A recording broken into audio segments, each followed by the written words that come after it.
आज के लेक्चर के अंतर्गत हम आपको ज्योग्राफी में महासागरीय जलधाराओं के बारे में बता रहे थे। महासागरीय जलधाराएं किस प्रकार से एक अवस्था से दूसरी स्थान की ओर गतिमान करती हैं, उनके पीछे बेसिक रीजन क्या है, जिसके अंतर्गत मैंने महासागरीय कुछ रीजन बताए थे। उसी में मैंने आपको बताया था कि कुछ है घूर्णन गति के कारण भी स्थिति देखने को मिलती है। तो ये बेसिक पॉइंट मैंने कवर कर लिए थे। और इनके साथ साथ जो तापमान में, जैसे तापमान हुआ है, बाहरी कारक भी हैं, जैसे कि आप दाब ले सकते हो, वाष्पीकरण है, बर्षण है।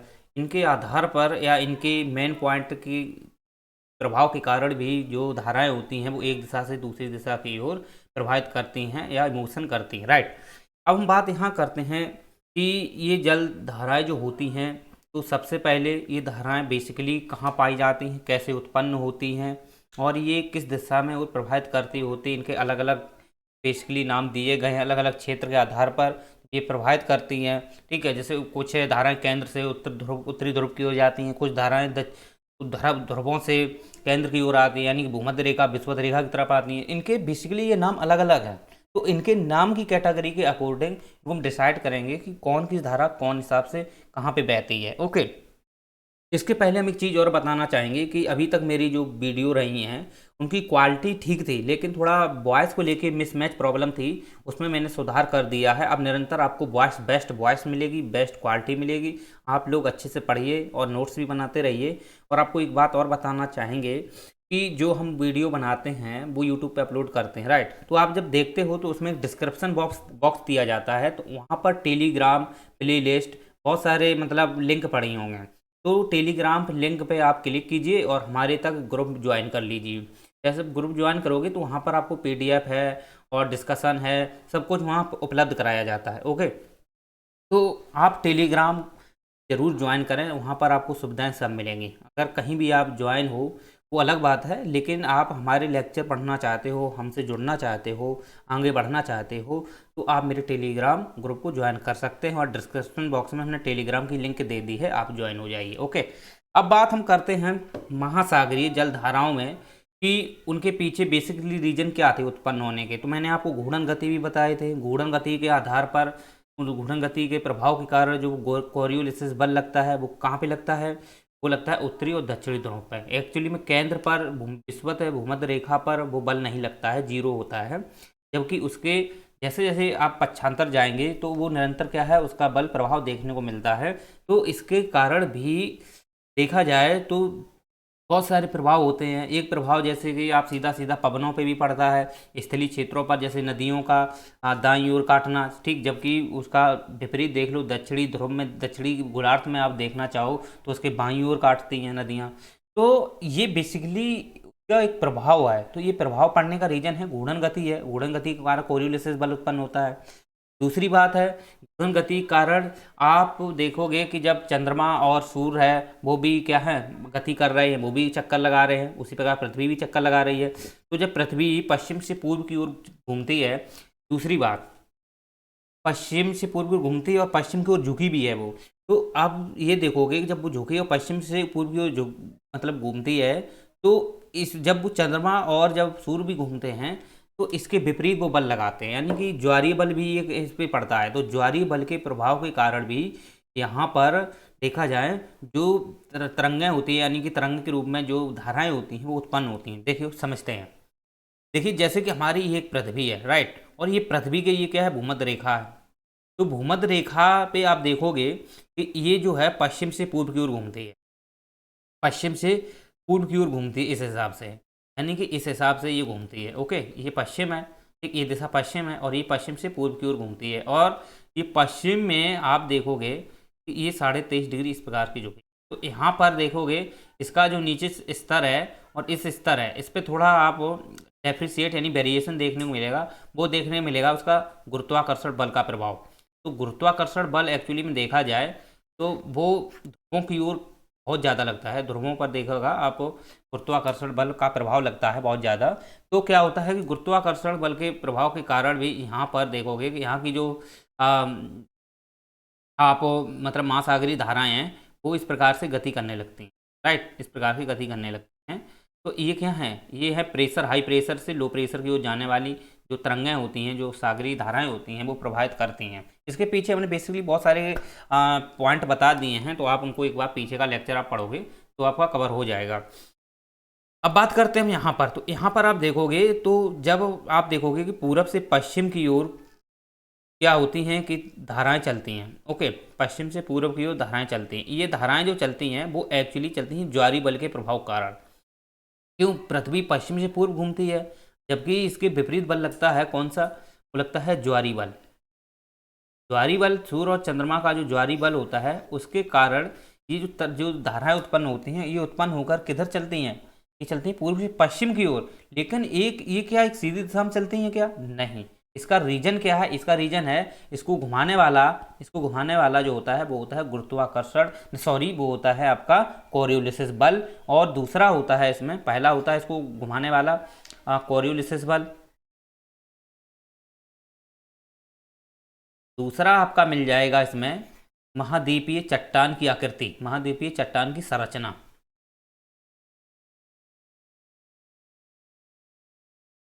इनके आधार पर इसमें क्या होता है, निरंतर परिवर्तन हो जाता है और ये अपनी एक दिशा से दूसरी दिशा की ओर भटक जाती हैं और ये आगे बढ़ती हुई निकल जाती हैं। ओके, तो ये समझ सकते हो। और कुछ धाराएं ऐसी भी होती हैं कि ये धाराएं यहाँ भी चलती हैं इसी प्रकार से, ये भूमध्य रेखा पर चलती हैं। ये जो धाराएं होती हैं ये एक्चुअली में देखा जाए तो इसमें बेसिकली ज़्यादा डेप्रिसिएट नहीं देखने को मिलेगा। रीजन ये है कि यहाँ पर जो कॉन्टिनेंट पाए जाते हैं, राइट, कॉन्टिनेंट पाए जाते हैं यहाँ भी, लेकिन इनका अगर आप एक बेसिक कंपोनेंट देखेंगे यानी मोशन का, तो ये है इक्वेटर पे ही क्या है मूव करती हैं, और इक्वेटर पे मूव करते हुए आगे बढ़ती हैं।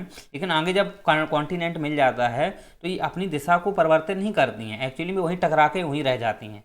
ये कहीं भी एक दिशा से दूसरी दिशा की ओर ज़्यादा प्रभावित नहीं करती हैं। ओके, ये आप समझ सकते हो। और ये जो पश्चिम से पूर्व की ओर जो चलती हैं, ये चलती हैं पृथ्वी के घूर्णन के कारण, क्योंकि पृथ्वी जो है पश्चिम से पूर्व की ओर घूमती है, तो पृथ्वी से पश्चिम पूर्व की घूमती है, तो ये दिशा के अनुरूप ही, ये दिशा के अनुरूप ही, यानी कि एक प्रकार की आप बोल सकते हो कि उनके आधार, उनके अनुरूप ही क्या चलती हैं, पृथ्वी के अनुरूप ही चलती हैं ये तरंगें या धाराएं। ओके, तो इस आधार पर इनको हम बोल सकते हैं कि जो धाराएं इधर चलती हैं तो ये चलती हैं, इनको नाम देते हैं प्रतिविषुवतीय धाराएं। इनका नाम क्या देते हैं, प्रतिविषुवतीय धाराएं। चलिए, आपको समझ में आ गया होगा। अब हम बात ये करते हैं कि ये जो धाराएं चलती हैं, ये जो धाराएं चलती हैं ये अपने मतलब कि सीधी रेखा में चल रही हैं, मान ठीक, ये मूव कर रही हैं सीधी रेखा में, राइट। अब ये लॉन्गिटेंट यानी कि ये अपने मतलब कि जो कॉन्टिनेंट है उससे क्या होती है, जैसे ही टकराती हैं तो ये इस दिशा की ओर मूव करती हैं, इस दिशा की ओर कुछ होती हैं, इस दिशा की ओर मूव करती हैं। मैंने बताया कि कोरियोलिसिस बल है, इधर भी लगता है इधर भी लगता है। ओके, तो वो इधर भी घूमती हैं और इधर भी घूमती हैं। अब यहाँ पे कुछ महाद्वीप भी पाए जाते हैं, महाद्वीप पाए जाते हैं, तो इसकी वजह से यहाँ पर जो संरचना, इनकी जो मूव की जो गति है उसमें थोड़ा परिवर्तन होता है और ये इस दिशा की ओर मूव कर जाती हैं, इधर लेफ्ट उधर राइट में। अब देखो थोड़ा बड़े आकृति में थोड़ा समझते हैं, बड़ी आकृति में समझते हैं। अब एक एक करके सभी को समझ लेते हैं।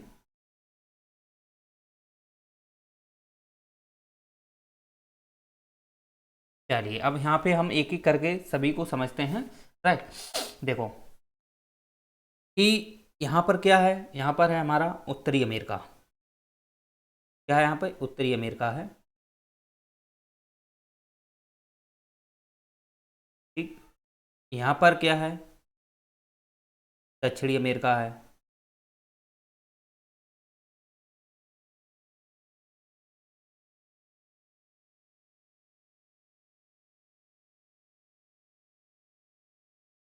ये क्या है, दक्षिणी अमेरिका है।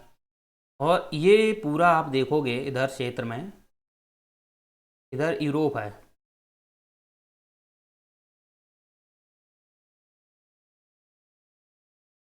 ये पूरा एक यूरोप है यहाँ पे, ठीक है। यहाँ पे पूरा क्या है, यूरोप है, और ये पूरा एक सागर है। और यहाँ पर आप देखोगे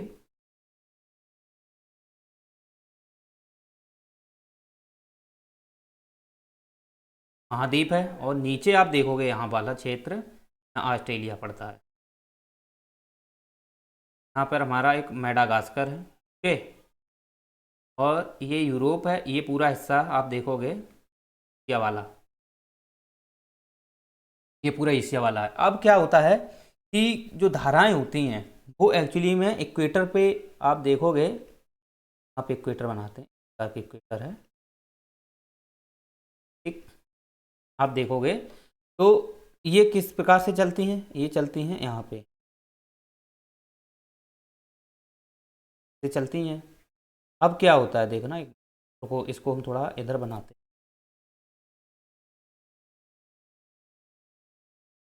नीचे थोड़ा बनाते हैं, इस दिशा में ये प्रभावित करते हैं।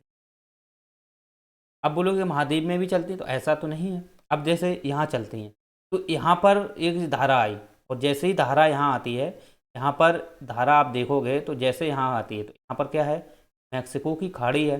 मैक्सिको की खाड़ी के यहाँ में ये धारा यहाँ दो भागों में विभाजित होती है, एक ऐसी चली जाती है और एक अंदरूनी इधर प्रकार से चलती है, ठीक। तो इनका यहाँ पे नाम अलग अलग दिया गया है, ओके। तो आप जैसे ही ये यहाँ पे चलती है, तो यहाँ पर ये मैक्सिको की खाड़ी है, और मैक्सिको की खाड़ी के इधर जो धारा चलती है वो चलती है फ्लोरिडा धारा। कौन सी चलती है, फ्लोरिडा धारा। यहाँ पे जो अंदर वाली ये वाली है, चलती है फ्लोरिडा धारा,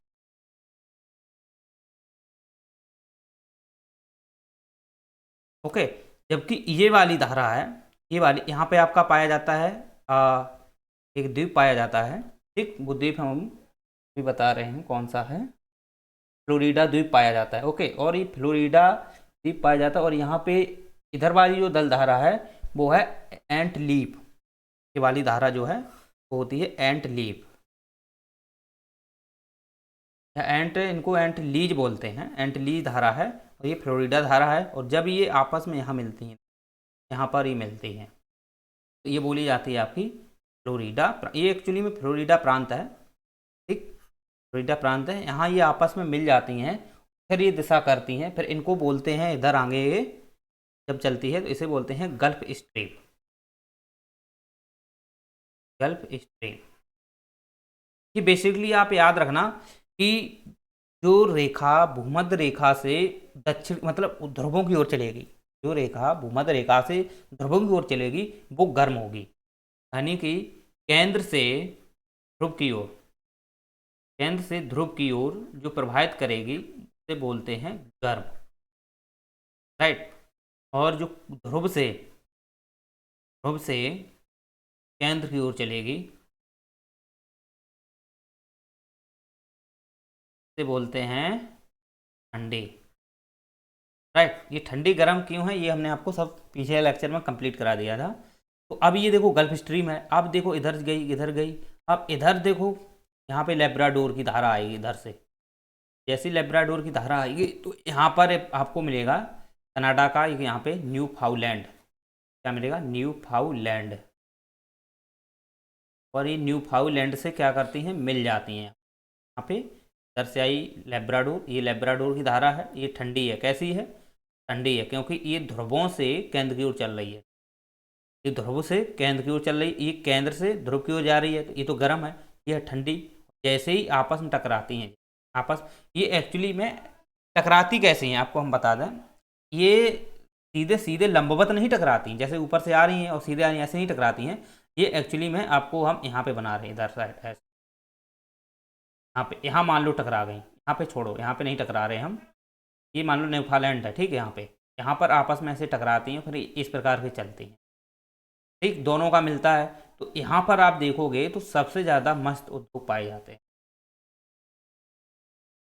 ये मस्त उद्योग क्षेत्र है, ये क्षेत्र कौन सा है, मस्त उद्योग क्षेत्र है न्यूफाउंडलैंड। सबसे ज़्यादा यहाँ मछलियाँ पाई जाती हैं, बहुत ज़्यादा, क्योंकि यहाँ पर एक ऊपर की धारा ठंडी है, नीचे से गर्म है, तो यहाँ पर जो तापमान होगा वो समान अवस्था में होगा, ठंडक ठंडी होगी वो भी समान अवस्था में होगी, जल भी समान अवस्था, तापमान और जल एक प्रकार समान रहेगा, तो यहाँ पर मछलियों का सबसे ज़्यादा भंडार मिलेगा, तो यहाँ पर मछलियाँ सबसे ज़्यादा देखने को मिलती हैं, ओके। अगर हम आगे बात करें इसके, आगे अगर हम इसकी बात करते हैं, पर जब धारा जैसे ही ये आगे और बढ़ती है,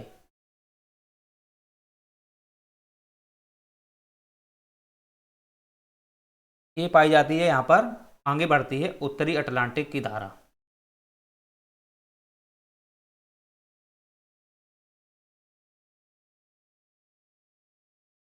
ये पाई जाती है आपकी उत्तरी अटलांटिक धारा। ओके, ठीक। तो हम समझते हैं ये उत्तरी अटलांटिक धारा है। इसके आगे जब फिर जाती है तो ऊपर से एक धारा और आती है, यहाँ से भी एक धारा आती है, ठीक ना। यहाँ से एक धारा आती है। इस धारा का नाम अगर आप देखोगे तो ये धारा है ग्रीनलैंड की धारा। ये क्या है? ग्रीनलैंड की धारा है। और ये कैसी है? ठंडी है। ये धारा ग्रीनलैंड की है और ठंडी है। और नीचे से ये कौन सी धारा? जब आपस में लेब्राडोर की और गल्फ स्ट्रीम जब आपस में मिलती हैं, इसके आगे फिर एक धारा और जाती है। तो ये जो धारा है, ये धारा है उत्तरी अटलांटिक धारा। फिर ये आगे चल के यहाँ ग्रीनलैंड से मिलती, ग्रीनलैंड की धारा आ गई, अब यहाँ पे टकराई, तो ये धारा फिर आपस में क्या हुई? टकरा गई। अब ये धारा एक आगे चली गई और एक धारा आपकी पीछे आ गई। इस प्रकार ये धारा ऐसे ही वापस आई और यहाँ पे पुनः फिर मिल गई। ये वाला जो क्षेत्र है ये है सारगैसु सागर। तो सारगैसु सागर का मतलब है शांत सागर। मतलब यहाँ पर किसी भी प्रकार का, यहाँ पे एक घास पाई जाती है सारगैसु नाम की, तो उस नाम से ये इसका नाम रखा गया। और पहली बात, ये सारगैसु सब जगह पाए जाएंगे। जहाँ भी ये आपका एक चतुर्भुजी प्रकार का जो गोलाकार में, गोलाकार में एक प्रकार की जो जल की आकृति बनेगी, उसके बीच का क्षेत्र एक शांत क्षेत्र होता है, क्योंकि वहाँ पे कोई जल प्रवाहित नहीं होता है। आसपास जल प्रवाहित होता है धाराओं के अंदर, बीच में नहीं होता है। तो वो एक्चुअली में देखा जाए तो बोला जाता है आपका इसे सारगैसु सागर। ऊपर वाला ये वाला क्षेत्र जैसे यहाँ पे, तो ये हमने आपको ग्रीनलैंड बताया। अब यहाँ जब आपस में टकराएंगे तो एक धारा इधर आ जाती है नीचे और एक धारा ऊपर चली जाती है। तो यहाँ भी क्या है? मस्त दो पाया जाता है, ठीक। लेकिन आप ये विशेष याद रखें कि यहाँ का जो जल है, ये जो जल है ऊपर के लिए देखो, एक तो ऊपर की, जैसे ये ऊपर की गई तो ये भी गर्म है। तो उत्तरी अटलांटिक की जो धारा है ये भी गर्म है, क्योंकि ऊपर की ओर जा रही ना है। ये ध्रुवों में है, भले ही ध्रुवों में है, लेकिन ऊपर जा रही ना, तो ऊपर जाने वाली गर्म होगी। लेकिन अब इसका यहाँ पे जब मिलती है तो यहाँ पर देखा जाए तो तापमान इसका ज़्यादा नहीं होता, ज़्यादा तापमान नहीं होता है। क्या भी मिल जाती है, गर्म भी मिल जाती है। तो ये गर्म है लेकिन ज़्यादा गर्म नहीं है, इसलिए इसे फिर भी हम बोलते क्यों हैं? गर्म है, क्योंकि ये ध्रुवों की ओर जा रही है। और जब ऊपर से ग्रीनलैंड की ठंडी धारा आएगी तो यहाँ मिलेगी, तो ये धारा इधर चली जाएगी और एक आ जाएगी नीचे साइड में। ओके, तो एक इधर जो चली जाएगी तो वो बोली जाएगी गर्म नॉर्वेजियन। ये धारा कौन सी है? ये वाली, ये है गर्म नॉर्वेजियन।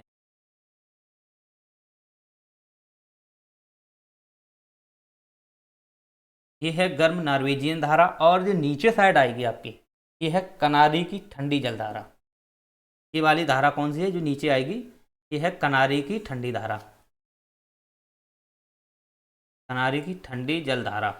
चलिए, उम्मीद करते हैं ये चीज़ें आपको समझ में आ गई होंगी। ठंडी क्यों है? अब ये नीचे आ रही ना, ये देखो यहाँ नीचे आ रही। अब ये नार्वे में बहुत सारा मत्स्य उद्योग पाया जाता है, ठीक। यहाँ भी सबसे ज़्यादा मत्स्य उद्योग, मछली उत्पादन पाया जाता है, क्योंकि यहाँ पर मिलता है आपका डोंगर बैंक। यहाँ पर आपको क्या मिलेगा? डोंगर बैंक। तो डोंगर जो बैंक है, यहाँ भी सबसे ज़्यादा आपको मछली पकड़ने को मिलेंगी।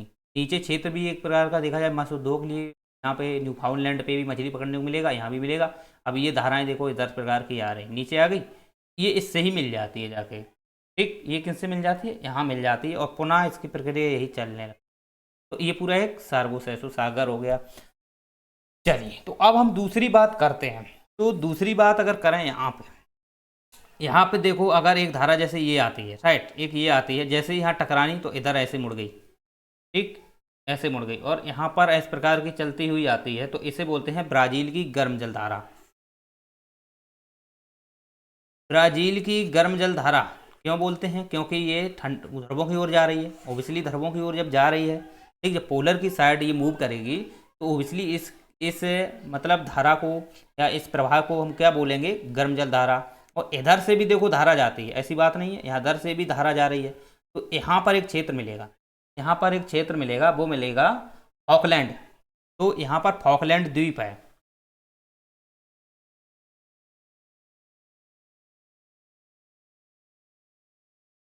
फॉकलैंड द्वीप है, ये जो है। चलिए, 1 मिनट रुको, चलो हम फिर इसको हम आगे क्लियर करेंगे, 1 मिनट रुको।